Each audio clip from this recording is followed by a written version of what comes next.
Attention. ఒక 3 months క్రితం social మీడియాలో ఒక వీడియో బాగా వైరల్ అయింది. ఆ వీడియోలో ఒక లాయర్ జడ్జి మీద చాలా సీరియస్ అవుతూ కనిపించాడు.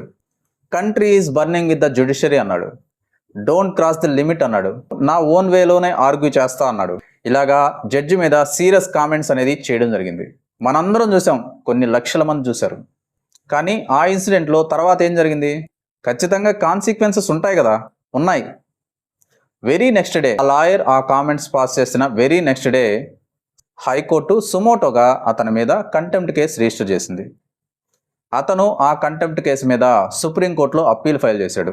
అప్పీల్ ఫైల్ చేస్తూ అతను హైకోర్టుకి అన్కండిషనల్గా అపాలజీ చెప్పేందుకు సిద్ధపడ్డాడు.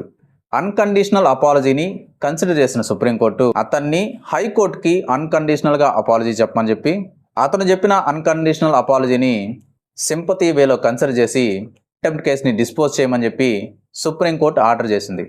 ఆ విధంగా అతను హైకోర్టులో అప్పీల్ అయి ఆ కంటెంప్ట్ కేసులో హైకోర్టుకి అన్కండిషనల్గా అపాలజీ చెప్పడం జరిగింది. అన్కండిషనల్ అపాలజీ చెప్పిన తర్వాత అతని మీద పెట్టిన కంటెంప్ట్ కేసుని హైకోర్టు డిస్పోజ్ చేయడం జరిగింది.